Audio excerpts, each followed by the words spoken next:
Whether you're retiring early and you want to make sure that your income makes it through the entire time, or you're just having to retire on a little bit less than you thought you were going to have to, or maybe you're just looking for a better way to live in retirement or overall, or actually in your life pre-retirement, so that way you can have a better retirement future. These 10 tips are critical to living on a tiny retirement income or just reducing your income so that way you can retire later on. So tip number 1 is get rid of all the fees in your life. I mean, seriously, guys, you'd be surprised how many times you're charged a fee. Basic things like your checking account, other accounts that you may have, various service fees that you're charged for all kinds of things. Do a deep dive audit and look at every single bill and look at every single fee and be willing to either challenge the fee or get rid of the service or whatever it is that's charging you a fee altogether. In this day and age, there's no reason to be paying a fee for your checking account, for example. There are tons of free accounts that give you everything you need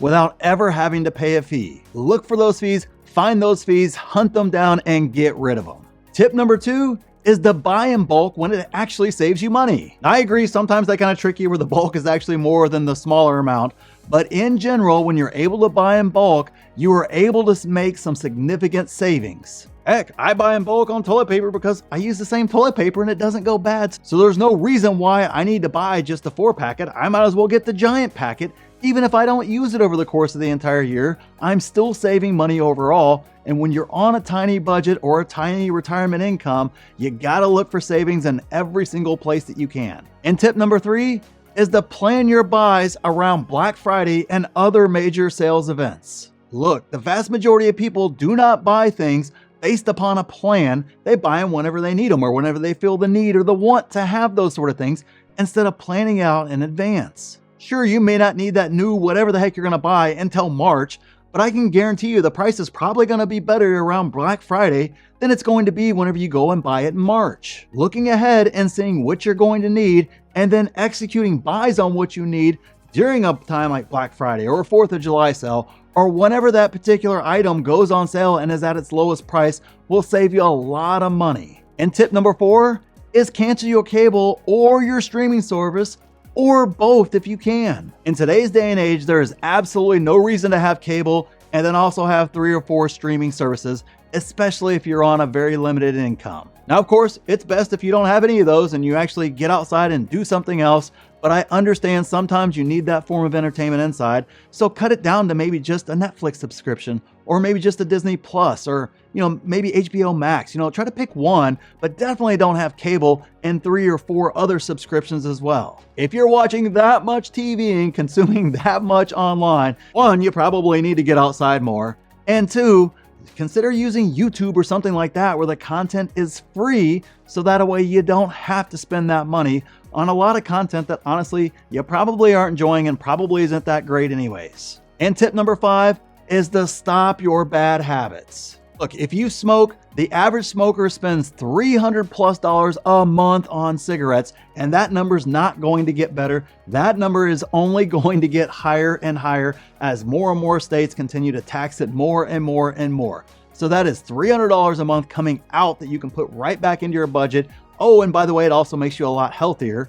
And also think about cutting out alcohol as well. It doesn't provide a lot of benefits. And heck, even a 6-pack of cheap beer is running you like $10 a 6-pack now. So it's not even really worth it at that stage either to drink a bunch of cheap beer either. Cutting down on those bad habits not only helps your budget out immensely, but also helps your health out as well, which can also actually lower costs for you in terms of healthcare costs and all the other costs associated with those bad habits. Tip number 6 is to rebid all insurances annually. Look, if you're not actually out there rebidding your car insurance, your health insurance, your homeowner's insurance, at least annually, you are probably missing out on some magnificent savings. The insurance companies know that most people are too lazy to actually put in that work, so they know they can raise the rate on you every single year, and before you know it, you're paying 20%, 30%, 50% more than you were previously for the same exact coverage, the same exact everything, despite nothing in your life actually changing. It's amazing how quickly your rate will go down whenever they find out that you're changing insurances over to another insurance company. And oh, by the way, that other insurance company is more than willing to give you a really low rate because they know most likely you're going to forget, and then they can charge you the much higher rate later on. use their game against them and pit them against each other to make sure you're saving the maximum amount on insurance. Tip number 7, cancel all unused subscriptions and really consider canceling the vast majority of the subscriptions that you have. It is amazing how many people have subscriptions that they don't even know about because it's just $7 here, $5 here, $12 here, $10 there, whatever the case is. Go through your statements and identify every single one of the subscriptions that you have and make a decision. Do you really use it or not? Or is it something that you can trim off your budget? Just trimming a couple of those can carry significant savings over the course of the entire year. Tip number 8 is don't buy books, use the library instead. That's right, go old school. I actually do this one and I have no reason to, but the facts are the library, nobody frequents it anymore. Mine is always empty. They usually always have the latest book that you want to get, the latest New York Times bestseller or whatever the case is. It's almost always at the library and available to you. So show up there, grab the book and read it for free and save yourself that $15 or $20 on that book that you would otherwise spend. Tip number 9 is get in touch with nature instead of entertainment. At least here in the US, the vast majority of the places where nature is great is free or close to free for you to do. It's definitely a lot less than a night at the movies or a dinner out, or any of the other entertainment options that seem to be endless. I mean, heck, go to Top Golf. You're easily spend $100 or more for just a few hours worth of entertainment. Instead, consider doing all the free things that are out there in life that 1, save you a lot of money, 2, are actually healthier for you, and 3, will actually show you that there is a lot of beauty out there beyond all the entertainment and all the noise and all the things that are meant to distract us in life. And tip number 10 is shop with a list and stick to it. Here's the number right here you need to know if this drives home this point more than anything else.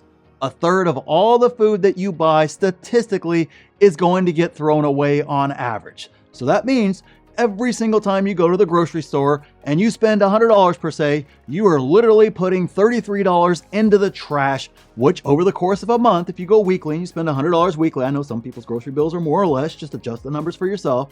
But if you spend that $100 weekly, over the course of a month, you are literally throwing away $132 into the trash can. Instead, make a strict list of only things you're going to eat and then stick to it when you get to the store and you're bombarded with all the advertisements and all the pretty foods and all the other things that are meant to get you to spend that 1/3 more than you normally would have and then end up throwing it in the garbage. And click this video here for even more money-saving tips that are actually kind of weird and crazy. I agree, our system is broken, and that's exactly what this channel is about. It's about retirement, finance, entrepreneurship, showing you the right way to do that. Whether you're 25 or 65, this channel's for you, so make sure you're subscribed. So thanks for watching, and I'll see you in the next video.